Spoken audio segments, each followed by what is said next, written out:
Olá, muito boa noite. São 20 horas e 3 minutos. Hoje, 12 de maio de 2026. Essa é a nossa web aula número 5. E conforme a nossa programação, a gente hoje precisa falar sobre a unidade 3, que é um capítulo muito importante dentro do processo da logística e distribuição, que é o capítulo. Nossa, o ring light aqui saiu do lugar, que é o capítulo que fala sobre o transporte e suas modalidades. Gente, falar sobre transporte e suas modalidades é falar exatamente sobre o que traz fluidez a todo o fluxo e movimentação de um processo de logística e distribuição, né? Considerando que logística, eu tenho várias atividades inseridas aí, se a gente for conceituar, né, a atividade logística, eu estou falando de uma atividade burocrática, que é uma atividade que implica em movimentar, armazenar, estocar, manusear e transportar mercadorias de um ponto a outro, e com premissas fundamentais, de ser no tempo certo, na quantidade certa, para o cliente certo. Ok, isso aí a gente já entendeu. Mas quando a gente está falando de transporte e distribuição física, a gente está falando de fato da guarda desse material, do cuidado desse material, de recolher e levar esse material com toda a segurança possível e necessária, para que o produto chegue ao seu ponto destino com as suas, as suas características físicas preservadas, as suas características de valor ao cliente que fez essa compra, né? Então, quando a gente faz qualquer movimentação dentro do marketplace, que a gente já exaustivamente vem falando nas nossas aulas, a gente quer que esse produto chegue para nós com as características físicas dele preservadas, né? Então, eu quero receber a embalagem bem concebida, eu quero receber a embalagem bem preservada, o meu produto que está dentro dessa embalagem, seja ela primária, secundária ou terciária, eu quero que ele chegue com a sua integridade física mantida, certo? Porque quando eu compro esse produto, eu estou comprando todos esses atributos. Então, falar sobre transporte é nos levar para essa navegação aí, as suas modalidades. No Brasil, nós temos todas essas modalidades que vocês estão vendo aí, por suas tipificações: o transporte ferroviário, rodoviário, dutoviário, aéreo e aquaviário. Quais são as suas características, vantagens e desvantagens? O planejamento dessas rotas, a gestão dessas frotas, os indicadores de desempenho, vai ser por quilômetro rodado, pontualidade na entrega, produtividade da frota, né? Os insumos de produção dessa frota. Então, quais são os indicadores que aí eu vou monitorar para saber como, como é o custo? O transporte, ele é responsável por 2/3 do custo da operação. Então, assim, é muita coisa, né? Só a atividade de transporte. Então, ela torna-se estratégica dentro da sua concepção estratégica, mas ela, se a gente não tiver este cuidado com monitorar esses indicadores, com fazer a melhor escolha, opa, cadê aqui? Com monitorar esses indicadores, fazer a melhor escolha para o nosso produto logístico, porque quem vai determinar tudo isso é o produto logístico e o tempo que eu tenho para levar esse produto logístico até o seu local. A gente já viu que estoque é fundamental dentro de qualquer operação de gestão de materiais, de uma gestão operacional. Contudo, eu preciso ter uma operação de transporte eficiente, eficaz, efetiva, que ela cumpra o seu papel. O transporte, ele funciona como o ritmo da operação, porque é ele que vai nesse trânsito, nesse tráfego, fazendo essa entrega preservada aí, tá? Então, a logística de transporte, ela, apesar dela representar aí 2/3 do custo total da operação, mas ela é, sim, muito estratégica, tá? Porque ela vai, de fato, materializar a origem e a chegada desse produto logístico. Então, no Brasil, a gente já abre aí a configuração do cenário brasileiro, como é que está concebido a modalidade de transporte no Brasil. Já adianto que a atividade econômica de transporte ela é um ambiente regulado. O que significa um ambiente regulado dentro da economia brasileira? Significa que eu tenho um agente público em que esse agente público é responsável por determinar todas as diretrizes de competição daquele setor produtivo. Então, no Brasil, eu tenho 11 agências reguladoras. Só do transporte são 3, porque para cada modalidade, seja ela terrestre, aérea ou aquaviário, eu vou ter uma agência reguladora atuando com normas, resoluções, diretrizes, portarias, ambiente de competição, concessão pública, fiscalização, seja para o transporte de cargas, seja para o transporte de passageiros.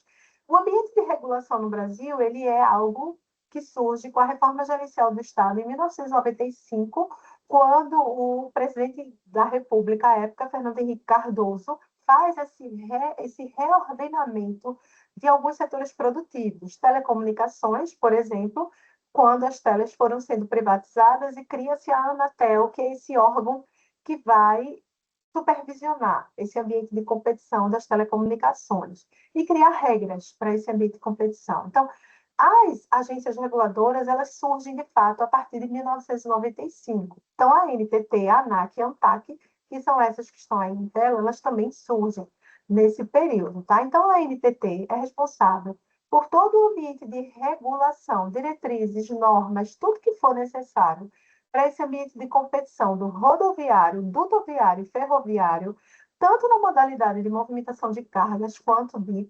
passageiros, tá? O rodoviário é essa modalidade que movimenta cargas e passageiros através de veículos automotores e estradas de rodagem. O ferroviário, através dos trens, basicamente, né? Tanto de passageiros quanto de cargas. E o duto viário, que consiste aí no deslocamento de produtos logísticos, como petróleo, gás, líquidos que são necessários para chegar nas indústrias, como a refinaria, por exemplo, mas que eles são subterrâneos. Então, eles têm uma proteção necessária para que ele seja aí, para que essa infraestrutura seja construída. Todas essas modalidades exigem infraestruturas específicas. E ao longo dessa próxima aula, dessa próxima hora de aula, a gente vai comentar um pouco sobre isso, porque não dá para a gente esgotar o assunto, não é assim, 1 hora de aula, 1 hora e 10 minutos de aula, não dá. Então, a gente vem aqui trazendo saberes que não estão contemplados no e-book, que serve aí para a formação do conhecimento do profissional de gestão, principalmente profissional da área de logística e distribuição, combinado? Então, seguindo aqui, eu tenho ai, cadê minha tela? Eu tenho a ANTAC, que é a Agência Nacional de Transportes Aquaviários, e ela monitora três tipificações aí de transporte. O fluvial, que é a navegação pelos rios brasileiros, rios, lagos e todos esses canais de navegabilidade. A navegação por cabotagem, que é a navegação pelo litoral brasileiro, então, do Porto de Manaus, mesmo que Manaus, a navegabilidade inicial seja por rio, mas é considerado um porto de cabotagem, porto marítimo, até o litoral do Rio Grande do Sul, fazendo toda a costa brasileira, e a navegação de longa distância, que são por águas internacionais. Então, toda a logística que surge. E o aeroviário, a ANAC, a Agência Nacional de Aviação Civil, responsável por todo o monitoramento e autorização. Qual é a agência aérea que vai entrar? Vejam, todas essas 3 agências reguladoras, elas são responsáveis por autorizar quem são os competidores que estão dentro desse segmento. Então, se eu quiser, neste momento, investir na minha própria companhia aérea, eu terei que passar por todo o crivo de autorização da ANAC para que eu possa entrar nesse mercado. Então, o mercado é livre, sim, os competidores eles estão aí para competir, mas eu preciso estar subordinado à autorização da agência reguladora para ser um operador de uma dessas modalidades de transporte. Tá claro? Dentro da composição da matriz de transporte brasileira, nós temos essa exemplificação aí, que é uma ilustração da agência aqui, da Associação Nacional dos Transportes Ferroviários, aqui, ó. É um dado de 2021, ele não está muito desatualizado, não, tá? Após 5 anos, a gente ainda pode utilizar esses dados, por quê? O modal rodoviário, ainda é responsável por mais de 60% da representação da matriz de transporte brasileiro. O que aconteceu? Então, aqui eu tenho uma configuração comparando países de dimensões territoriais semelhantes e quais são as matrizes de transporte que eles decidiram na sua economia. A nossa realidade, ela sai da década de 1950, onde a gente tinha ferrovias, estradas ferroviárias, como uma das principais modalidades de transporte de carga para o impulsionamento da indústria automobilística. Então, a partir de 1950, a JK começa esse processo de transferência da malha ferroviária para a iniciativa privada para investir na construção de estradas em função da atração da indústria automobilística. Então, ao longo desses mais de 70 anos, né, então vamos aí, 76 anos, o modal rodoviário ele foi sendo o protagonista da nossa distribuição da cadeia de suprimentos no Brasil, tá? Então, por vários fatores, mas principalmente esse, como pilar de desenvolvimento econômico do governo federal daquela época. Mas observa, a Rússia, há uma predominância da malha ferroviária, 81% da modalidade de transporte na Rússia é por via ferroviária. Na Austrália, 55%, Estados Unidos, 27%, Canadá, 34% e China, 14%. Esses números eles têm uma variação, mas não é uma variação muito expressiva, não, porque as matrizes de transporte elas demoram a mudarem, tá? Então, pode ser que daqui a 20 anos a gente revisite esse material e as configurações de transporte nesses países tenham mudado pouco, porque isso exige infraestrutura e investimento, tá? E, claro, alinhamento aos projetos de desenvolvimento econômico de cada país, tá bom? Então, continuando aqui, o que a gente exemplifica com isso? Olha, se eu quero transportar 6.000 toneladas da mesma carga, eu vou ter diferentes movimentos dentro de cada modalidade. Por quê? Por causa da sua capacidade instalada.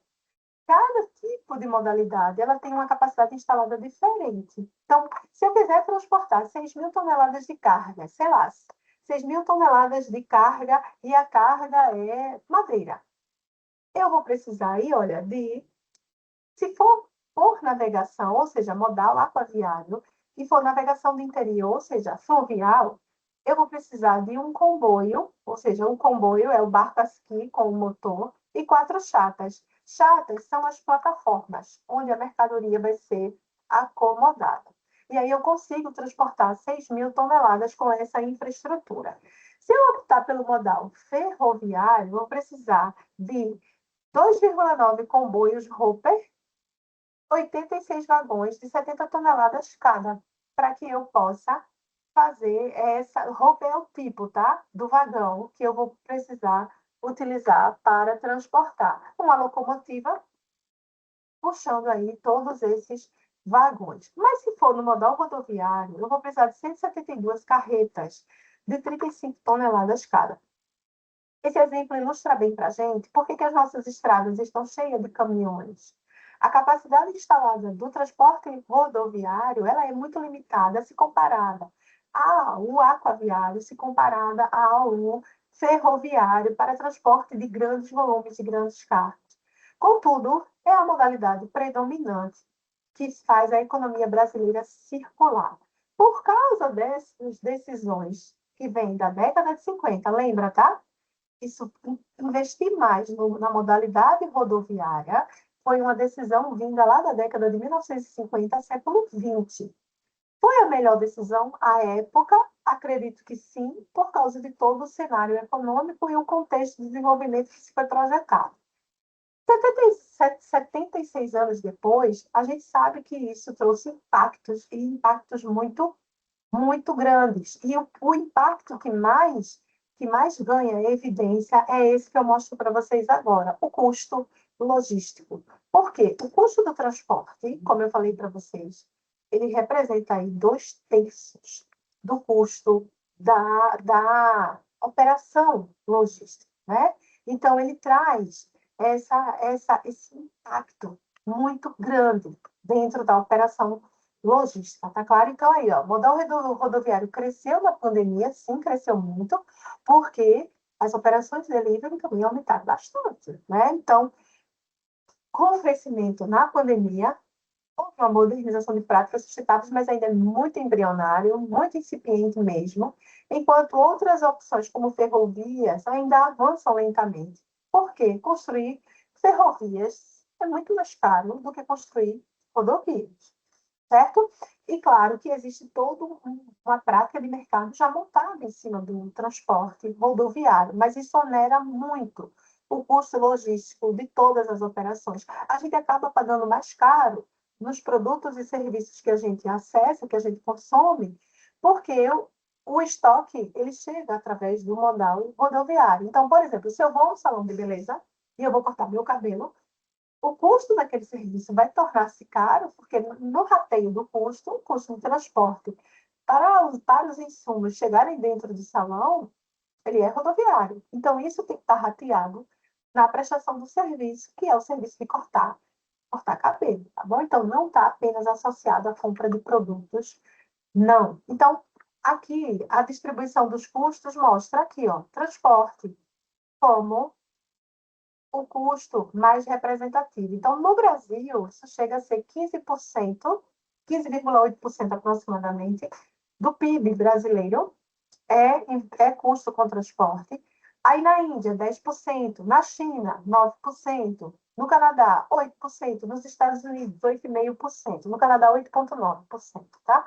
Então, a gente observa, e aqui ele faz uma comparação, ó. O aéreo, 4 bilhões, mas o aéreo é uma modalidade de transporte bastante restritiva e muito cara também, mas o tempo e a urgência que o transporte aéreo entrega, nenhuma outra modalidade consegue entregar, mas ela é menos requisitada por causa de suas limitações de infraestrutura mesmo, tá?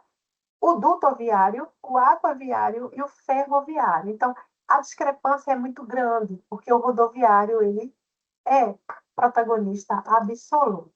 Eu agora vou entrar em algumas especificidades a nível de conhecimento mesmo, tá? Que eu senti falta aí no e-book para vocês estudarem, se apropriarem aí desse conhecimento, não apenas para fazer a B2, não é isso? Ou para fazer as AOLs, né? São 4 AOLs nesse semestre, então, para compor a nota de AV1, vocês precisam fazer 4 AOs e agora a AV2. Então, não apenas para fazer prova, mas poder lhe qualificar e lhe capacitar como um profissional de gestão antenado nessas temáticas. O modelo aquaviário, ele tem toda essa infraestrutura aí, olha, tem da ANTAC, que é de 2001, ou seja, 25 anos da agência reguladora, criada por lei, tá? Todas as agências reguladoras têm uma lei específica que autoriza o seu funcionamento, e aí passou pela aprovação do Congresso Nacional à época, então existe toda uma estrutura legislativa que autoriza essa agência reguladora a funcionar, muito embora ela não seja subordinada nem ao Poder Executivo, nem ao Poder Legislativo. Ela está, ela está em alinhamento, né? A palavra não é subordinada, ela não responde diretamente ao Ministério, mas ela tem autonomia executiva, ela tem seus atos normativos individuais, ela tem seu próprio regimento, ela define regras, como vocês devem estar acompanhando aí, o caso da indústria IP e a questão do detergente na fábrica, que foi fabricado na fábrica de São Paulo, né, o lote 1, que identifica a fábrica de São Paulo, e toda essa repercussão, né, que a vigilância sanitária identificou e identificou uma bactéria dentro do detergente e aciona a Anvisa. Então, essas agências reguladoras, elas têm autonomia de funcionamento. Claro que não estão imunes a discussões e críticas de toda a sociedade, mas elas têm as suas prerrogativas, a sua autonomia administrativa e jurídica preservada. Combinado? A ANTAC, ela está aí, olha, ela está em alinhamento ao Ministério da Infraestrutura ou Ministério do Transporte.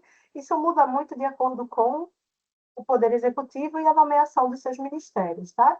Então, a administração do porto é exercida diretamente pela União, através da Secretaria de Portos, a autoridade portuária que vai seguindo essa hierarquia aí, olha, dentro de um porto. Eu costumo brincar, gente, que logística portuária, por si só, é uma outra graduação, dada a complexidade do ambiente que a logística portuária e o transporte aquaviário exigem.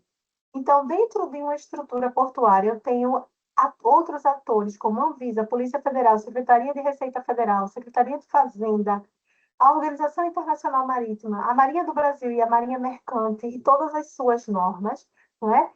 E eu vou ter os atores que são aí atuantes dentro desse ambiente organizacional, tá? Então, aqui, a autoridade portuária, a infraestrutura aquaviária brasileira, terminais de uso privado, terminais de uso público, empresas de navegação, e aí eu tenho o armador e o embarcador. Armador é a empresa proprietária que vai fretar aí o navio, né? Que vai explorar comercialmente um navio mercantil. E o embarcador, ele é essa pessoa que vai contratar, que vai fazer essa operação logística, que vai despachar essa carga. Então, ou seja, ele executa todos os procedimentos necessários para o transporte de carga. Ele faz todo esse desembaraço para trazer mercadoria da China para São Paulo, por exemplo, em container. Então, ele é que vai ter todo esse manejo de comércio internacional, legislação tributária, entrada de produtos, impostos, como é que isso passa pela fiscalização sanitária. No mês passado, não sei se vocês acompanharam o noticiário, mas foi deflagrada uma operação dentro do Porto do Rio de Janeiro. E dentro do porto foi descoberto vários esquemas de sonegação fiscal, de propina para agentes públicos, principalmente os de Receita Federal. Porque toda mercadoria que chega no porto, ela precisa ser inspecionada. Claro que a infraestrutura que hoje existe não vai inspecionar tudo, mas existe todo o protocolo, requisitos, portarias, documentos que vão determinar como que essa infraestrutura ela vai ser conduzida, tá? Então, é apenas exato para pincelar, porque é uma das infraestruturas mais complexas que tem, é a logística portuária. E eu recomendo aqueles profissionais que já estão na área, seria muito bom ter a experiência sendo compartilhada, mas aqueles que têm curiosidade de investigar, porque são operações bem segmentadas dentro desse nicho da logística e distribuição, tá claro? Então, aqui, ainda dando seguimento, o modal aquaviário, ele pode ser o transporte marítimo e o transporte hidroviário, como eu expliquei, de longo curso, de cabotagem, de apoio marítimo, de apoio portuário, não é? Então, o porto é uma área, ela é abrigada de ondas, correntes marinhas, tem toda uma infraestrutura que está dentro das margens aí de um oceano, de um lago, de um rio, e monta-se todo aquele fluxo de operações para o atracamento das embarcações. Dentro do transporte hidroviário, a mesma coisa. Longo curso em vias interiores no norte do Brasil, por exemplo, aqui na região norte do Brasil, você tem a predominância do transporte hidroviário. Então, Manaus tem um porto que é classificado como porto marítimo, mas a navegabilidade é por rio, tá? Mas dentro da distribuição e da hierarquia dos 36 portos públicos brasileiros, Manaus está classificado como um porto público marítimo, tá? Então, tem suas especificidades. E a cabotagem em vias interiores, a navegação do interior, e dentro disso, eu também tenho quanto à natureza e quanto ao âmbito, porque aqui é quanto a via utilizada. Quanto à natureza, eu vou ter transporte longitudinal de cargas, transporte longitudinal de passageiros, transporte misto e transporte de travessia. E aí são transportes mais curtos, em que você precisa ir de uma costa a outra. Por exemplo, a navegação na Baía de Guanabara, né? Da cidade de Niterói para a cidade do Rio de Janeiro. Então, você faz esse transporte de travessia, também que é muito comum. O transporte de passageiros na região norte, que é o principal modal de transporte de passageiros e cargas também, faz esse transporte, tanto longitudinal de passageiros, então, para ir de Manaus a Parintins. Quanto tempo aí, quantas horas de viagem, né? Ou dias de viagem, a depender da região. Quanto ao âmbito, a navegação vai ser interestadual, estadual ou municipal. A navegação de cabotagem aqui, ó, gente, de Manaus até, opa, cadê? De Manaus até o Rio Grande do Sul. Toda a costa litorânea brasileira é classificada como navegação de cabotagem, tá claro? Então, dentro disso, esse conhecimento, ele vai trazendo para a gente essa clareza de, de classificação, que é importante a gente conhecer, né? Quando eu estou falando de qual é o tipo de navegação, é navegação por cabotagem, é navegação por não cabotagem, tudo isso precisa também ser explicado, ser esclarecido. Só um instante, só para eu tomar um copo de água.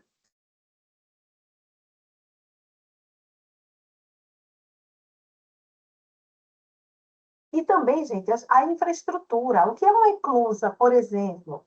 O que é um TUP, que é um terminal de uso privado, é um porto privado. O que é um porto marítimo público? São 36 no Brasil, espalhados aí ao longo da costa brasileira. Todos os estados brasileiros, a gente vai ter todos os estados da costa, tá? Deixa eu pegar só aqui o material, porque eu achei que eu tinha colocado aqui no material, nesse material de vocês, eu tinha colocado a tela do, do porto público, mas eu não coloquei. Deixa eu ver se está aqui nesse outro material da turma anterior. Só um instante, só para a gente ficar na mesma linha de comunicação. A profa, tá vendo? Foi revisar o material e achou que o material estava aqui. Achei. Deixa eu ver aqui. Cadê?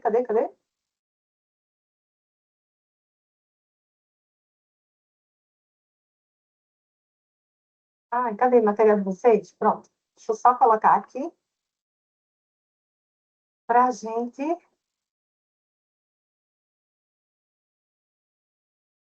gente mostrar, né? Ó, aqui, ó.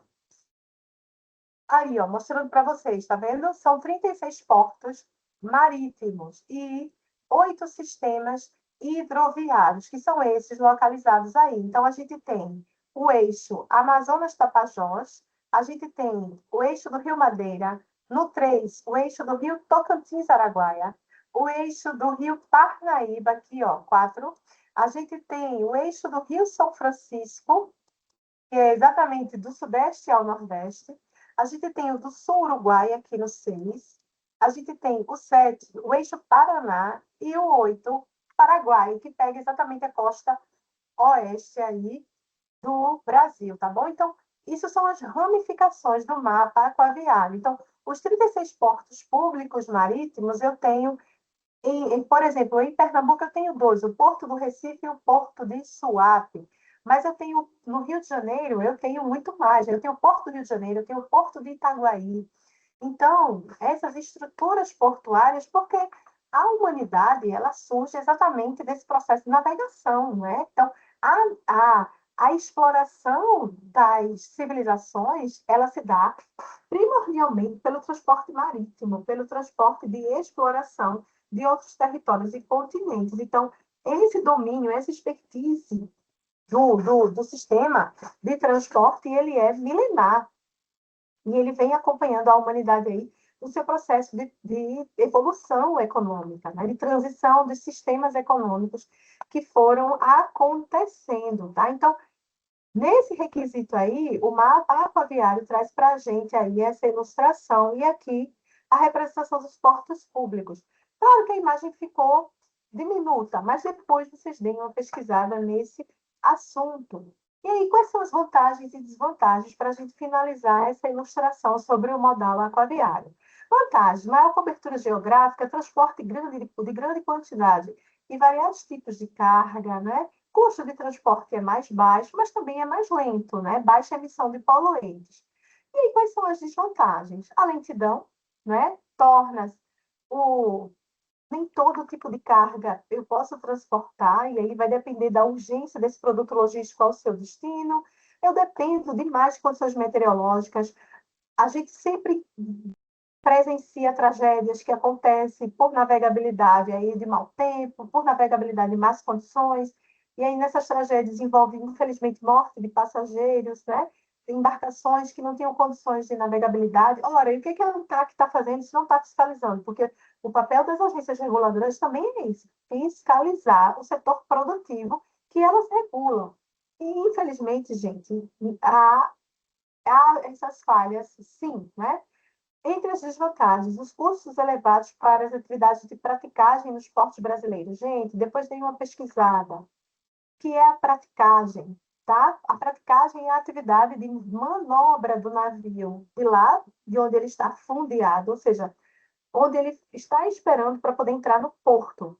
O Porto de Santos, por exemplo, que é o maior porto de movimentação de carga no Brasil, os serviços de praticagem, eles todo porto precisa ter o seu prático, o seu equipe de prático, são profissionais altamente especializados e é um setor muito restrito, não é? Cada vez menos concurso público para poder entrar nessa carreira, são carreiras muito bem remuneradas, mas apenas o prático é que pode fazer a atracagem do navio dentro do cais, do porto, tá? Então, é muito oneroso, os custos elevados de praticagem. Depois de uma pesquisada sobre o salário médio de um prático no Brasil, realmente é muito alto.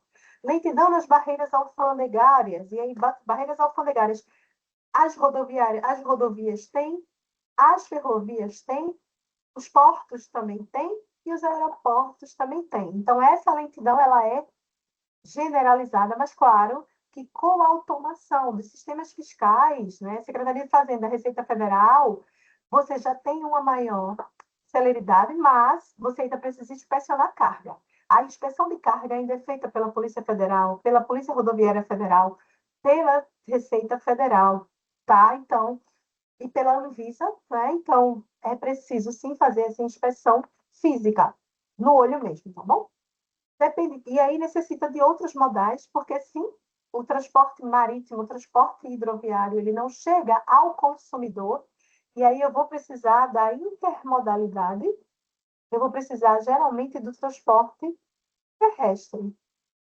E as distâncias dos centros industriais, né? Então, onde estão as indústrias? E aí o modal aquaviário, ele serve mais para escoamento de produção do produto acabado ou dos insumos de produção, mas de fato eu preciso aí da intermodalidade para me ajudar a abastecer. Então, o que eu consigo transportar de volume na navegação, eu vou precisar de quantas carretas para escoar isso até chegar numa fábrica, tá? Então, em linhas gerais, o modal aquaviário se apresenta dessa forma. Já a contextualização das ferrovias, como eu falei para vocês, eu trouxe uma linha do tempo aí que a gente vai procurar sintetizar. Então, a primeira ferrovia brasileira, construída no século XIX, já tem mais de 170 anos, né? Então, aqui, olha, até 1922, nós tínhamos 29 mil quilômetros de ferrovia. E isso estacionou, tá? E até o tempo presente, a gente tem um pouco mais, hoje, 2026, a gente tem um pouco mais de 30 mil quilômetros de ferrovia. Então, foi uma das modalidades que mais teve desinvestimento dentro da realidade brasileira. Isso é estacionado a partir da década de 60, de 50, com o plano de desenvolvimento do governo Juscelino Kubitschek de construir estradas, e aí estradas,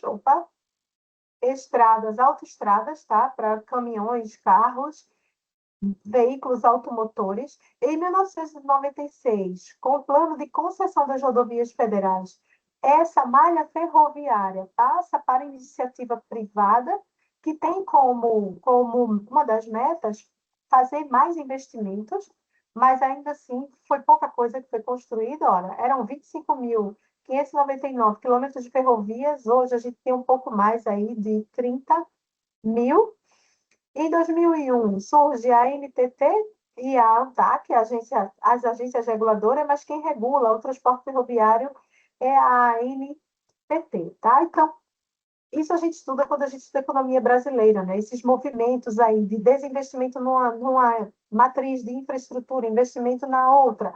Por quê? Nesse período aqui, ó, década de 50, o Brasil era um país muito rural e queria se industrializar. Então, era essa busca da industrialização em detrimento aí do desinvestimento nas ferroviárias. Claro que o custo logístico veio aí para o tempo presente, a partir dos anos 90, com a globalização, o aquecimento da economia, estabilização da moeda, abertura de mercados para outras economias, para produtos internacionais, e isso foi ficando ainda mais potencializado no custo logístico, certo? A locomotiva é o motor, né, que puxa todos os outros vagões. Então, no Brasil, eram 1.154 unidades, hoje são 3.297, em sua maioria de empresas privadas, como a Rumo Logística, a MRS Logística, que atua, a Valec também, né, que é o braço logístico da Vale, da empresa Vale do Rio Doce. O vagão é essa unidade, nossa, meu computador está sem bateria. O vagão é esse ponto de depósito aí, onde a mercadoria vai ser depositada. Em 1997, era um pouco mais de 43 mil unidades. Em 2021, 114 mil unidades, tá? Então, a locomotiva é o que gera a energia para o transporte aí da mercadoria, ok? E o vagão é exatamente essa esse utensílio auxiliar que vai colocar a carga ou o passageiro aí dentro, tá bom? Então, a composição ferroviária, ela é caracterizada aí por, por, por locomotiva e vagões, tá? Então, tem maior capacidade de carga. Aqui eu tenho alguns tipos de vagões, tá? Então, eu tenho o tipo de vagão ele fechado, que é para transporte de carga de granéis sólidos. E aí, granéis, tá, gente? Grãos, soja, milho, feijão, os tipos de produtos mais agrícolas possíveis. Os ensacados, como o açúcar, né? O açúcar que sai lá da usina e aí foi ensacado, tá? A farinha. Produtos que não podem ser expostos aos fatores climáticos. Eles são transportados em vagões fechados. Os tipo gôndola, que são esses mais abertos, esse aqui, ó, tá? Tipo gôndola, granéis sólidos que podem ser expostos a fatores climáticos. Então, aqui, por exemplo, o minério de ferro é transportado tranquilamente aí, porque se chover, se fizer sol, não vai alterar as características do produto logístico nem comprometer a sua natureza. Os hopper são os vagões fechados para granéis corrosivos ou granéis sólidos que não podem ser expostos aos fatores climáticos, aberto para os granéis que podem ser expostos aos fatores climáticos. Tá? Então, eu tenho os dois tipos: os isotérmicos, produtos congelados em geral, os plataformas do tipo piggyback, que transportam containers. Então, é uma plataforma mesmo, tá? Para colocar o container em cima, produtos siderúrgicos, transporte de grandes volumes, como madeira, algodão, quando o algodão está naquela bobina que sai da fazenda e ainda vai para a indústria de transformação ali na tecelagem, tá? O tanque, que aí eu vou transportar cimento a granel, derivados de petróleo, líquidos não corrosivos, entre outros, e os especiais, que aí eu vou ter especificidades, né? Os refrigerados, por exemplo, para transportar mercadorias que precisam estar aí refrigerados, como usos isotérmicos, mas eu também tenho os outros especiais com a refrigeração diferenciada. Então, esses são alguns dos tipos que eu trouxe aí para vocês, e aí vantagens e desvantagens também, tá? Vantagens: baixo custo por tonelada para longas distâncias. É inquestionável. O transporte ferroviário, de fato, ele é muito mais barato por causa da sua maior capacidade de transportar mercadoria. Então, o custo quilômetro rodado, o custo KM, é muito mais vantajoso. Viável para grandes volumes de carga, adequada a produtos granel ou líquido, ou seja, ele consegue distribuir produtos logísticos de diferentes tipos, tá claro? E a alta confiabilidade. Mas também tem suas desvantagens. A baixa cobertura geográfica, a malha ferroviária brasileira, ela é também muito restrita, né? Deixa eu também pegar aqui material para vocês, para mostrar essa malha rodoviária, aqui. Vou pegar aqui para vocês. Velocidade lenta, né? A média de 27 quilômetros, custos fixos altos para construir e manter a custo de conservação é muito alto, né? O excesso de calor faz o trilho expandir, então eu tenho necessidade de estar monitorando, então eu tenho que ter uma infraestrutura de observação, manutenção, inspeção, profissionais técnicos especializados, então esses profissionais têm um custo fixo de salário também mais alto. Para construir uma infraestrutura ferroviária também requer um investimento alto de infraestrutura, e o investimento alto para essa construção, né? Eu não consigo transportar cargas fracionadas e há vagões com finalidades específicas. Então, se eu só vou transportar combustível, eu só posso transportar combustível, certo? Então, ó, deixa eu colocar o mapa aí para vocês. Aqui, ó. Esse é o mapa das ferrovias brasileiras, tá? Isso é informação de domínio público, está no site do Ministério dos Transportes. Então, aqui, olha, tá vendo como a cobertura geográfica é pequena? Então, o sul e o sudeste do Brasil, eu tenho uma grande concentração, mas isso é fruto dos modelos de concessão lá dos anos 90, século passado, tá? O que é o modelo de concessão? A iniciativa privada assume a gestão, a manutenção, a exploração comercial daquela rota, daquela malha rodoviária. O patrimônio é público, a malha rodoviária é patrimônio público, mas a exploração comercial é concedida ao privado. Esse privado ele paga, né, um ágio ao governo federal e ele explora tanto no transporte de carga quanto no transporte de passageiros. Então, no Sudeste brasileiro, você tem uma infraestrutura mais desenvolvida. Desses aproximadamente 30 mil quilômetros de estradas ferroviárias, há essa concentração no Sul e Sudeste do Brasil. No Norte, eu tenho essa malha ferroviária aqui, ó, que passa pelo Centro-Oeste e vai até a região do Maranhão, e é uma rota de escoamento aí, e, se eu não me engano, é da Vale, do braço Valec, né, que é o braço logístico da Vale, para transporte de minério de ferro até o porto do Maranhão, tá? O porto de Itaqui, né? Se eu não estou enganada, mas eu acho que é assim, o porto de Itaqui, no Maranhão, isso mesmo. Ok, certo? Então, há também terminais de uso privado e público nessa região. E na região Nordeste, você tem alguns trechos de malha ferroviária, também ligando a região Nordeste à região Sudeste, aqui, ó, estado da Bahia, se conectando a Minas Gerais, tá bom? Esse é o retrato da realidade do mapa ferroviário brasileiro. Já o modal rodoviário, que é o predominante, né? Então, ele é absoluto aí. Nós temos essa configuração aqui.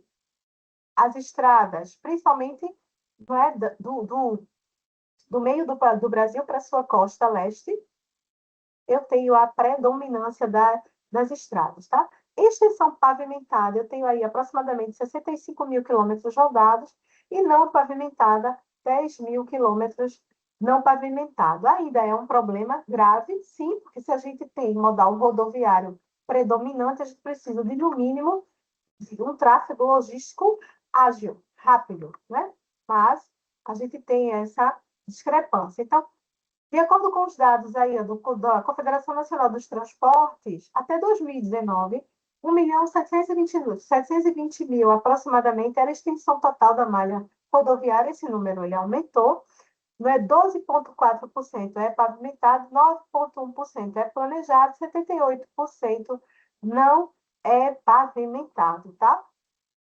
E aqui, olha, eu tenho informações gerais sobre a frota brasileira. Sim, é possível consultar esses dados na Agência Nacional de Transportes terrestres, que é a NTT, atualmente, né? Isso são veículos com vínculo ativo, tá? Aqueles que têm Registro Nacional de Transportadoras Rodoviárias de Carga. Então, eu sou um operador logístico, eu preciso estar com esse registro em dia. Se esse registro vencer e eu continuar operando, a carga vai ser apreendida, então eu vou ter prejuízos operacionais para o meu cliente, porque a carga não vai chegar ao seu destino final. Então, são aproximadamente 2 milhões de registros, 2 milhões e 700 mil registros de veículos transportadores rodoviários de carga. Desses, 1 milhão 819 mil estão vinculados a 259 empresas, 912 mil são de registros autônomos, ou seja, aquele caminhoneiro autônomo que trabalha, que tem o seu caminhão e faz a sua própria, e como é penhora, né? Vende a sua força de trabalho para outras empresas transportadoras que não têm frota própria e preferem terceirizar a frota. São esses profissionais aí que atuam, e outros são 502 cooperativas no Brasil com 37 mil registros ativos. Combinado? Então, essa aí é a classificação até o ano de 2025. Desses, deixa eu só apagar isso aqui, desses, nós temos aí, olha, essa representação até o ano de 2000, aqui já é 2025, tá, gente? Aqui não saiu aqui a marcação. Opa, do 2025. 2 milhões 769 mil registrados aí, Registro Nacional de Transportadores Rodoviários de Carga, tá bom? Vantagens e desvantagens. Como o modal, todos os outros modais apresentaram, o modal rodoviário não é diferente. Ele sim tem a maior cobertura geográfica. Então, quando eu estou falando de modal rodoviário, eu estou falando de todo aquele que trafega em estradas, tá? Para ter o registro da NTT, você tem que ter as especificações técnicas aí do caminhão, a capacidade instalada do caminhão, quanto que ele transporta de carga. Mas a gente também já tem a configuração do motofrete, né? Então, o transporte de cargas através aí de moto, muito impulsionado pela pandemia desde 2020. Então, maior cobertura geográfica, maior flexibilidade e agilidade em atendimento a nível de serviço ao cliente, adequa-se a empresas de qualquer tamanho e segmento, é a intermodalidade do transporte aéreo, do transporte aquaviário e do transporte ferroviário. Então, o rodoviário, ele é o elo de conexão entre as outras modalidades. E quando a gente fala de intermodalidade ou multimodalidade, a gente está falando dessa dependência que um modal tem para com o outro. O transporte rodoviário, ele tem suas dificuldades para longas distâncias, por exemplo. Ele acaba ficando mais oneroso, mas ele chega, né? Mas em algumas regiões ele de fato não chega, como na região norte, por causa da navegabilidade que é necessária, não é? Dentro, principalmente dentro da área mais interiorizada do Brasil. Mas ele tem a maior capilaridade mesmo, tá? Desvantagens. O estado geral das rodovias são deficientes, e aí você tem insegurança dessas rodovias, o custo com pedágio, o custo com manutenção, o custo com seguro, a alta idade da frota brasileira, que é mais de 20 anos, de 20 a 30 anos, os caminhões da frota brasileira. E aí há uma má gestão da agência reguladora, sim, a terceirização ou quarteirização da frota. Então, a empresa que tem a frota própria, mas é uma pequena quantidade, Ambev, por exemplo, a Itaipava, que no caso é o Grupo Petrópolis, né? Então, eles têm frota própria, mas é um número pequeno, e aí eu vou terceirizar a maior quantidade por causa de custos. Mas aí, mesmo terceirizando, já há uma quarteirização, porque até o terceiro ele não suporta toda a operação logística. Custos variáveis muito altos, a gente está em pleno conflito geopolítico Irã, Estados Unidos, Israel, o Estreito de Hormuz, OPEP, né, que é a Organização dos Países Produtores de Petróleo. Então, você tem cenários geopolíticos que mexem no principal insumo do modelo rodoviário, que é o combustível. A produção do diesel, ela é comprometida porque a cadeia produtiva do petróleo está nesse processo aí de instabilidade geopolítica, de oscilação da cotação do barril de petróleo. É uma commodity, então é precificado em dólar, então isso aumenta os custos operacionais e fixos, né? Então, custo com combustível, com manutenção, com pedágio, com hora extra, com restrição de carga e descarga. Então, cidades como Recife, São Paulo, que você tem restrições, horários restritos para fazer o descarrego de mercadorias no centro dessas capitais, tá? Outras cidades também, tá? Então, o espaço limitado com peso e cubagem. Gente, o que é a cubagem de carga? É você fazer o cálculo das três dimensões: altura, largura e profundidade, né? Então, você precisa fazer o cálculo dessa cubagem para você ter noção de volume. Então, como são três variáveis sendo multiplicadas, então você vai ter a grandeza de cálculo aí vai ser metro cúbico. Então, o container de 20 pés, que aí é a dimensão de um container menor, né? Eu vou ter altura, largura e profundidade.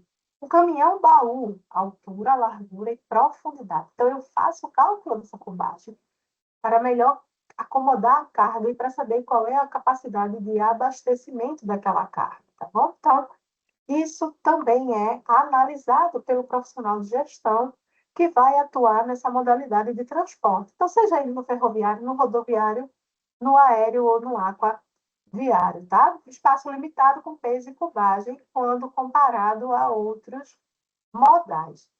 Então, eu não trago aqui para a gente o dutoviário, porque o dutoviário ele é muito específico, e aí eu deixo para vocês estudarem e pesquisarem, porque para a gente não se estender tanto aí na apresentação, porque ainda falta o modal aeroviário e outros desdobramentos aí de roteirização, por exemplo, estruturação de frota. O modal aeroviário, assim como o modal aquaviário, ele tem uma infraestrutura pesada também, tá? Enquanto lá era o Ministério da Marinha, era a Marinha do Brasil e a Marinha Mercante, aqui é o Ministério da Defesa e Aeronáutica, o órgão militar, né? O órgão civil e militar, porque o Ministério da Defesa está subordinado ao Poder Executivo, à União, aqui, ó, que também usa o Ministério da Infraestrutura para coordenar o modal aeroviário. Então, a estrutura portuária é tão complexa quanto a estrutura aeroportuária. Perfeito? Então, eu tenho os atores, os agentes também econômicos aqui. Olha, eu tenho a ANP, que é a Agência Nacional do Petróleo. Por quê? Porque o combustível de aviação é derivado de petróleo, que é o querosene de aviação, e tem impacto direto aí, como a ANP também tem impacto direto no modal rodoviário e no modal aquaviário. Tá? Afinal de contas, a matriz de transporte brasileira utiliza, em sua predominância, combustível fóssil, derivado de petróleo. Algumas empresas, como a Ambev, por exemplo, começou sua transição de matriz energética e já tem seus caminhões elétricos, que são aproximadamente um pouco mais de 1.000 unidades de caminhões elétricos, fazendo a sua logística mais urbana e com capacidade de carga reduzida, né? Porque são caminhões pequenos, vocês já devem ter visto nas suas cidades. Mas essa transição de matriz energética requer investimento, requer um aporte financeiro muito grande e requer um longo prazo, porque você não consegue fazer essa transição de frota instantaneamente. Por mais que estejamos falando de Ambev, uma multinacional com muito capital financeiro, mas mesmo assim requer planejamento, né? Nenhum investidor vai autorizar você estar tornando dinheiro aí sem ter um retorno prévio desse investimento, não. E infraestrutura operacional requer investimento no longo prazo e taxa de retorno. Quando é que esse investimento volta? O retorno financeiro o investimento financeiro traz de volta esse retorno, tá bom? Então, isso precisa ser calculado também. Então, aqui, ó, no modal aeroviário, eu tenho a ANAC, que é a Agência Nacional de Aviação Civil, de 2005. Ela é responsável por regular, inspecionar e autorizar a operação aérea civil brasileira, tá? E aqui eu tenho o Código Brasileiro de Aeronáutica, que é as empresas de transporte de carga e passageiro aéreo, ou seja, Gol, Latam, Azul e as outras que também operam dentro do cenário brasileiro, que são as empresas internacionais. elas estão subordinadas, certo?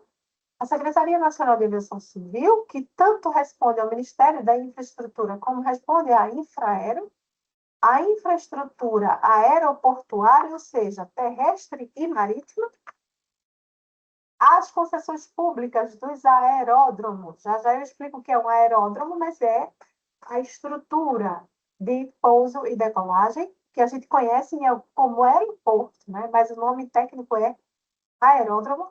As companhias aéreas, os acordos aéreos internacionais, assim como os órgãos que estão embarcados dentro de uma operação aeroportuária. Então, assim como a operação de logística portuária, a de logística aérea também é bem densa e pesada, tá? O custo da passagem aérea não baixa por quê? Por uma série de fatores, entre elas essa infraestrutura que eu estou mostrando para vocês aí, tá? Não é só por causa do combustível de aviação, não. De fato, a infraestrutura aeroportuária é muito pesada. Aqui, por exemplo, ó, eu tenho um exemplo de um aeródromo. Né? Então, o que é um aeródromo? Aeródromos são territórios, são plataformas de pouso e decolagem. Então, ele tanto pode ser numa estrutura rústica, assim, que você está dentro da floresta amazônica e você tem pistas de pouso e decolagem, e essa aí é um aeródromo privado, né? Claro que, em sua maioria, são aeródromos que são descobertos com operações de tráfico de drogas, tráfico de pessoas, sim, ou tráfico de cargas de alto valor, que estão aí desviando rotas, mas, sim, também são territórios para pouso e decolagem de cargas e passageiros para abastecer aquela região. Mas um aeródromo é essa infraestrutura de pouso e decolagem que a gente conhece, como aeroporto, né?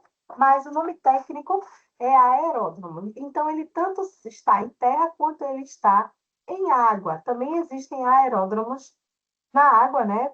Existem aviões que eles aterrissam, sim, em malhas hidroviárias. Combinado? Então, o nome técnico é esse. Então, seja ele público, como os aeroportos das grandes capitais, seja ele de uso privado, tá? Então, a pista pode ser de asfalto, a pista pode ser de cascalho, ou a pista pode ser de terra batida, como essa aí que a gente está vendo. Então, nem todo tipo de aeronave aterriza nesta infraestrutura. Então, observa que os aviões são aí de pequeno porte, né? Nada aquilo comparado com o que a gente vê na, na infraestrutura de um aeroporto como Guarulhos, por exemplo, o maior aeroporto do Brasil, tanto de carga quanto de passageiros, certo? Então, olha, isso aí, gente, foi uma reportagem que foi publicada pela Intercept Brasil em 2022, mostrando que a Amazônia tem aproximadamente 362 pistas de pouso clandestinas, e em sua maioria para escoar a produção do garimpo ilegal, extração de minerais na região amazônica, certo? Aqui, continuando, olha, no modal aeroviário, nós temos vantagem. Entregas urgentes, só o modal aéreo que atende, redução do custo de armazenagem, porque a estrutura é menor, níveis de avarias e extravios é mais baixo, não deixa de ter, tá? Mas é mais baixo. Crescente aumento de frotas e rotas de cobertura geográfica global, sim, o tráfego aéreo ele se intensificou muito nos últimos anos. Entre distâncias maiores, os custos variáveis ele diminui bastante, né? 2.000 quilômetros de avião, o custo é infinitamente menor do que 2.000 quilômetros no modal rodoviário. Adequado para produtos de alto valor agregado, perecíveis e produtos e materiais urgentes, por exemplo, transporte de órgãos para vir de Manaus para o Rio Grande do Sul só pelo voo aéreo mesmo, tá? De preferência uma rota direta que não existe, porque no Brasil a malha aeroviária, que é controlada pela ANAC, as companhias aéreas elas trafegam em slots de navegação, né? Então, para cada região é concedido slots. Então, por exemplo, eu não tenho voo direto da cidade do Recife para a cidade de Curitiba. Então, tem que ser Recife, São Paulo, Curitiba. Então, eu não tenho voo direto Recife, Manaus. Então, eu tenho que Recife, São Paulo, Manaus, ou Recife, Brasília, Manaus, Recife, Belém, Manaus. Eu tenho esses tráfegos aí, esses de navegação aérea. Entre as desvantagens, o custo unitário de peso e volume muito alto em relação aos outros modais, tá? Então, o custo, peso, volume. Eu não consigo transportar todo tipo de mercadoria. Então, esse quociente aqui do produto logístico torna-se muito maior em relação aos outros modais. Alto custo de infraestrutura e custos variáveis, por isso que o preço da passagem aérea, como eu expliquei, não baixa. Restrições a grandes quantidades de cargas e artigos perigosos. Sim, a ANAC tem restrições. Por exemplo, quando a gente vai viajar, a gente tem uma série de restrições que a gente não pode levar na bagagem de mão. Por exemplo, um simples desodorante aerosol, a gente não pode transportar na bagagem de mão, né? Então, tem as suas restrições. Impossibilidade de transportar produtos a granel. Então, aviões cargueiros, eles não conseguem ser graneleiros. Então, eu tenho navio graneleiro. Eu tenho eu tenho transporte de soja, por exemplo, que sai do Mato Grosso. Então, do Mato Grosso sai de modal rodoviário até um terminal de transbordo ferroviário. Aí, do ferroviário, segue até o Porto de Santos. E do Porto de Santos eu consigo fazer o escoamento para um navio graneleiro. Veja, os três tipos de modais eu consigo, os três tipos de transporte, tá? Dois modais, né? Terrestres e aquaviário. Eu consigo fazer transporte de grãos. No modal aéreo eu não consigo. Tá? Então, tem essa limitação. Oligopólio do mercado brasileiro. Oligopólio, concentrado na mão de poucos. Azul, Latam e Gol. As principais operadoras do modal aeroviário brasileiro para transporte de cargas e passageiros. Tá? Então, aqui, olha, esse é um exemplo, né? Isso é uma notícia de 30 de setembro de 2025, mas que vem recentemente acontecendo. Quando qualquer intercorrência acontece em um aeroporto, o fluxo de transporte sai sendo represado em todos os outros aeroportos. Acontece com frequência em Guarulhos também, por interferência de drones, vocês já devem ter visto isso, né? A operação aeroportuária de Guarulhos foi interrompida porque drones foram vistos circulando no espaço aéreo.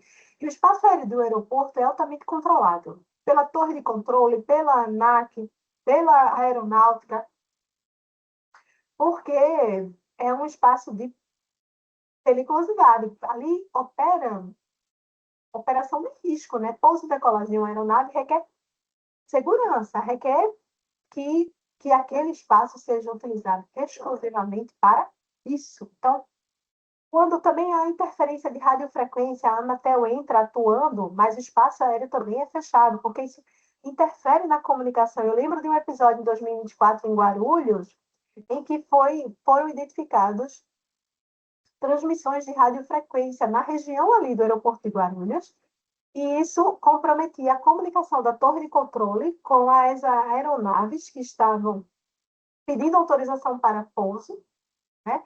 E o aeroporto ficou fechado, até que a Anatel fizesse a intervenção e bloqueasse esse sinal.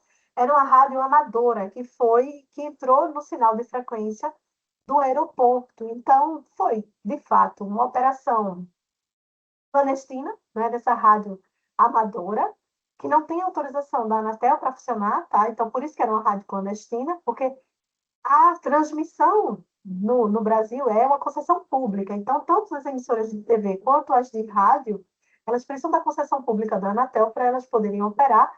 E foi descoberta essa rádio clandestina, o sinal cruzou com o sinal do aeroporto de Guarulhos e o aeroporto ficou fechado. E aí acontece isso que está acontecendo para vocês. Ó. No aeroporto de Santos Dumont, no Rio de Janeiro, foi o óleo na pista. E aí afetou mais de 60 voos, né? Foram 48 voos cancelados, 12 sofreram atrasos e pelo menos 4 foram desviados para o Aeroporto Internacional do Galeão. Por que isso acontece? Isso implica em quê? Represamento de passageiros, aumento de custos das companhias aéreas, porque elas vão ter que acomodar esses passageiros, até, até acomodá-los no próximo voo, aumento do custo operacional, porque a partir do momento que o aeroporto fecha, quem está aterrissado está pagando a taxa de solo do aeroporto. E quem está no ar não está conseguindo aterrissar, então vai ter que ser desviado para outra rota, então vai ter que pagar taxa de aterrissagem lá e taxa de aterrissagem quando voltar para cá. Todo avião que chega e sai do aeroporto, ele está pagando taxa de embarque dentro, de permanência ali dentro daquela infraestrutura. Consequentemente, isso está no custo da passagem aérea. Nós estamos pagando por essa infraestrutura, tá? Aqui os tipos de carga que cada agência reguladora vai definir, né? Então, correspondências, cargas em gerais, cargas valiosas, cargas perecíveis, né? Exceto granéis agrícolas, isso está ligado muito ao aéreo, tá? Os granéis agrícolas, eles entram com tranquilidade no terrestre e no aquaviário.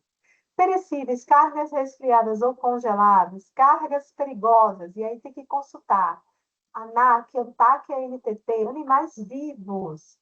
Gente, quem não lembra daquele episódio do cachorro Golden com a companhia aérea Gol, né? Transporte de animais vivos. Por mais que seja o pet de alguém, é um transporte de carga e precisa obedecer regras de vigilância sanitária, de embarque da mercadoria. O condicionamento dessa carga que animal vivo é uma carga, tem que ir dentro de um compartimento específico para o transporte de animais de pequeno, médio e grande porte. E aí aconteceu a tragédia do animal chegar morto ao seu destino final. Né? Primeiro, a carga sofreu um desvio de rota e depois, quando chegou no destino final, lamentavelmente o animal estava morto. Tá? Mas existem regras específicas. Vacinas, medicamentos, insumos hospitalares, sangue, órgãos e restos mortais. Então, todo tipo de carga, ou seja, todo tipo de carga é um produto logístico. E todo produto logístico tem seus atributos. E esses seus atributos, têm suas especificidades de manuseio e acondicionamento. Porque isso vai interferir no transporte de rota, no planejamento dessa rota. E para isso eu preciso de um sistema de transporte eficaz, ou seja, que me ajude na construção de roteiros mais inteligentes, com mais volume, com mais operadores logísticos atuando, ao custo do menor frete, que eu aumente meus clientes, que eu tenha a melhor distribuição dos números de modais, né? Que eu reduza ao máximo a distância percorrida de A até Z, de A a Z. Qual o melhor modal? Qual a melhor rota? Qual o melhor horário de transporte? Porque para fazer a roteirização, eu vou precisar saber se ela é estática, dinâmica, caixeiro viajante ou de varredura. As mais conhecidas são essas. Na estática, você não admite mudança no roteiro. Existem cargas que têm esse rigor. E aí vai depender do que você está transportando e quem é o cliente que está lhe contratando, tá? Transporte de valores tem muito essa rigorosidade. Transporte de dinheiro. Né? Para quem está assistindo o Cangaço Novo, a série da Amazon Prime, tem visto, né, a operação de assalto a carro forte. Então, transporte de valores via caminhões, via carro forte, precisa de uma infraestrutura logística, veículos especializados, equipe altamente qualificada e treinada, mas você tem um planejamento, uma roteirização dessa frota com muita rigidez, até porque o seguro vai exigir o monitoramento dessa rota, por onde essa rota vai passar, e qualquer contingência no percurso não aceita mudanças nessa roteirização. A dinâmica, não, ela já aceita a mudança. E aí, protesto nas estradas. O que, é que eu faço? Eu vou ficar aqui presa à carga perecível, a carga precisa chegar logo ao destino. Qual é a saída que eu vou traçar? Então, se houver desvio, se houver como eu fazer essa alteração, claro que eu vou ter que informar uma central de monitoramento, se houver, né? Ou o próprio sistema de telemetria daquele veículo, que é o que monitora, né? Monitora a quilometragem rodada, desgaste dos pneus, consumo de combustível, depreciação do veículo, desgaste do motor, né? E tudo o que fosse possível ser mensurado, né? Tem a máxima da gestão que diz, né? Não se gerencia aquilo que não se mede. Então, para gerenciar, eu preciso mensurar, sim. Caixeiro viajante, você planeja a rota, mas você vai visitando a maior quantidade de destinos possíveis. E a operação de varredura, o objetivo é entregar o maior número de encomendas possível.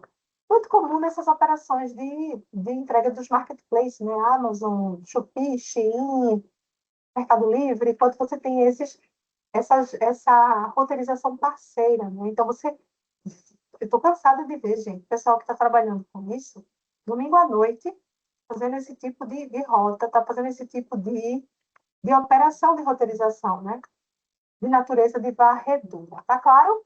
E, ó, para finalizar, deixa eu ver aqui o que eu preciso mostrar ainda para vocês desse nosso material, que é de relevante, porque tem muita coisa ainda para mostrar, tá? Isso vai implicar em uma gestão de frotas. Quando eu estou falando dessa integração dos elos do sistema de transporte, né? O transporte terrestre que vai aqui, quando eu estava dando o exemplo da soja. A soja que vai para o Porto de Santos e precisa de estação de transbordo para entrar no transporte hidroviário. Aí esse transporte hidroviário chega no seu destino e vai precisar de uma estação de transbordo novamente para colocar a carga. E aí vai colocar para um transporte marítimo de navegação de longa distância ou vai para o transporte terrestre para chegar mais próximo ao consumidor final, tá?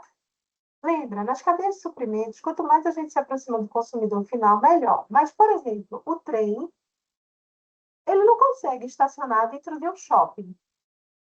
Então, para abastecer um shopping, eu vou precisar, de fato, de um caminhão estacionado lá na doca. A mesma coisa que o supermercado.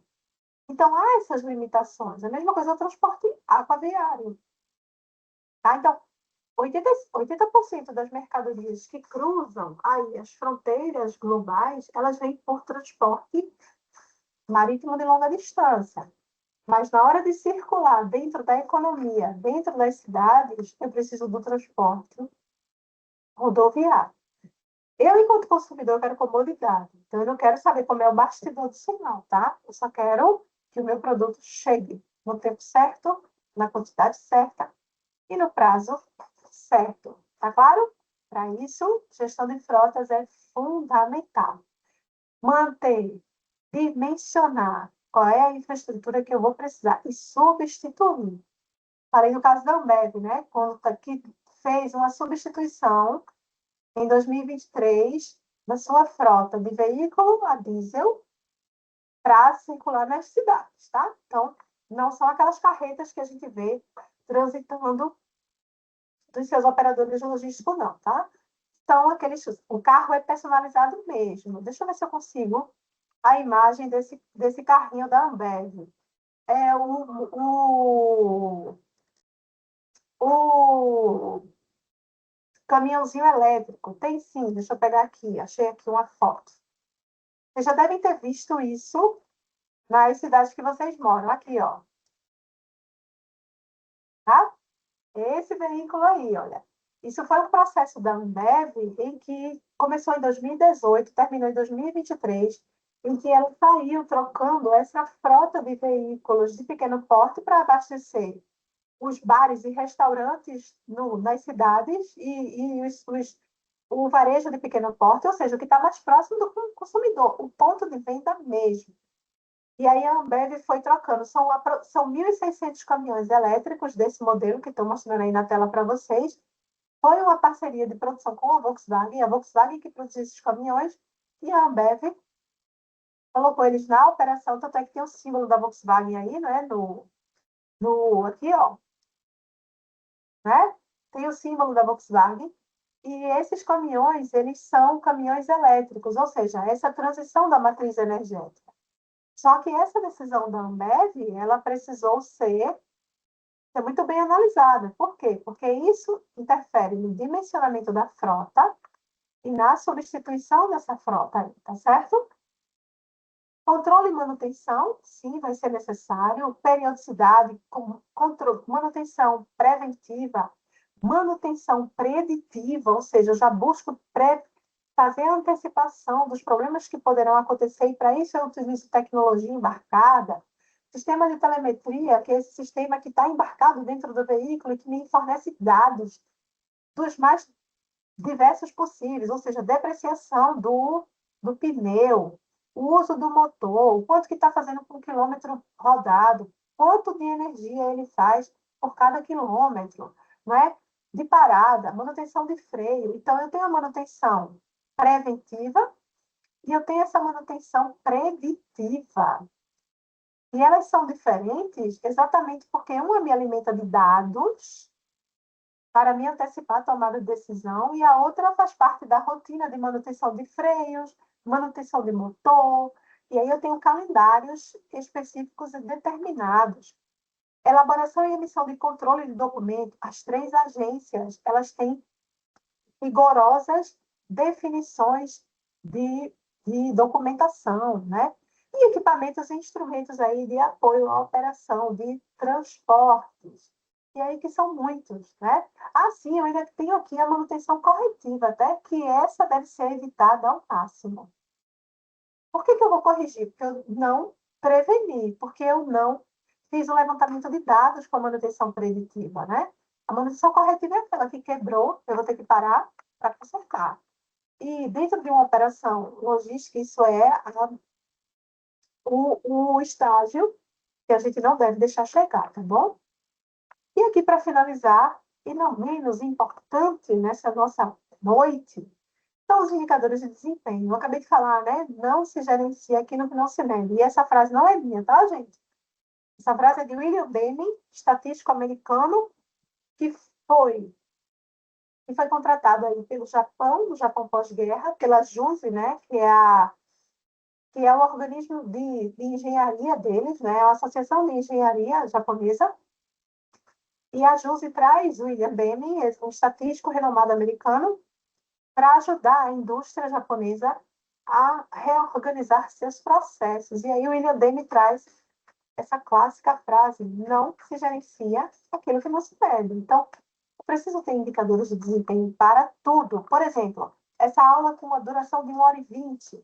Quantos alunos vão dar audiência a essa aula, né?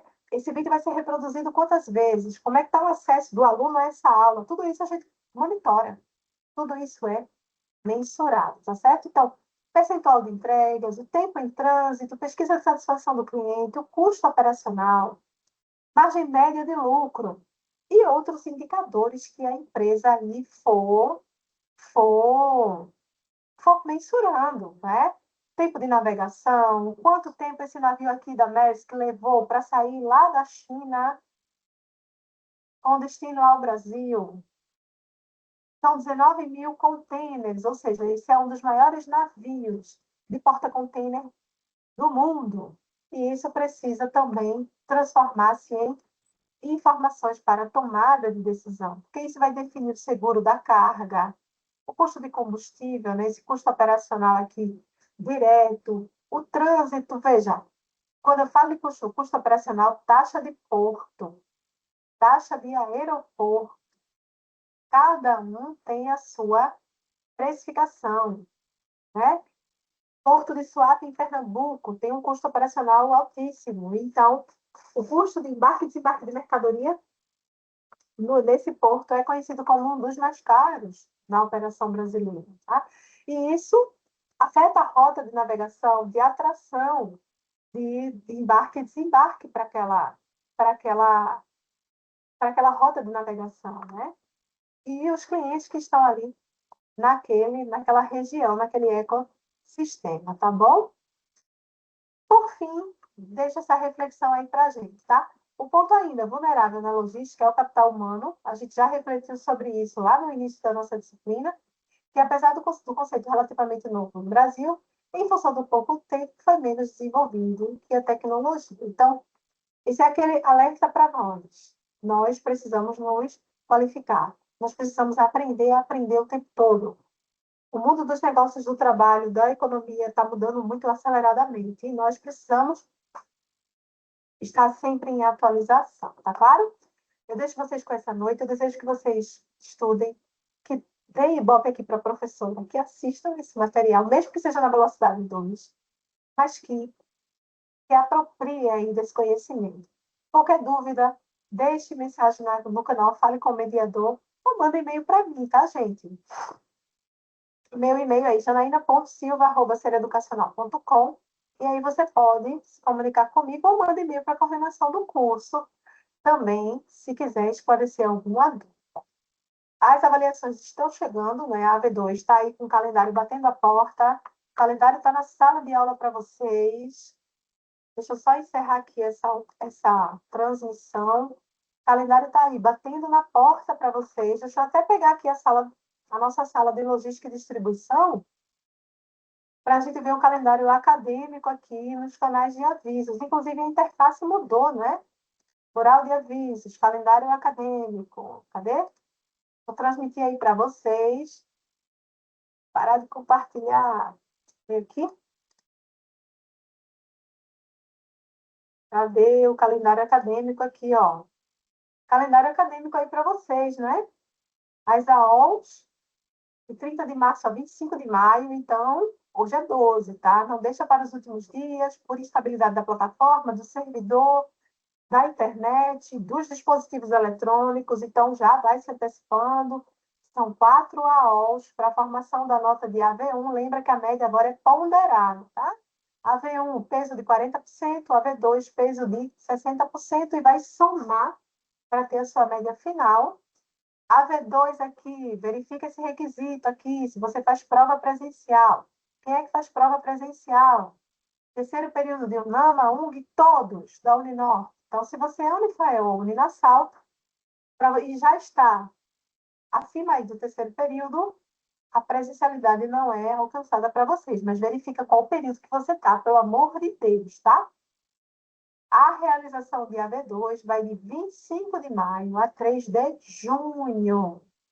Então, fica atento aí a esse calendário, combinado? Estuda, gente, dá uma lida no material, dá uma lida no quadro de avisos, ó. Plantão Despertar tira dúvidas. Então, aqui, ó, tá com dúvida? Entra no plantão, o link tá aqui, ó. De segunda a quinta-feira, de 8 às 12 ou de 14 às 17 horas, vai ter um mediador pedagógico para falar com você e para tirar sua dúvida. Então, na sexta-feira, de 8 às 12, de 14 às 16.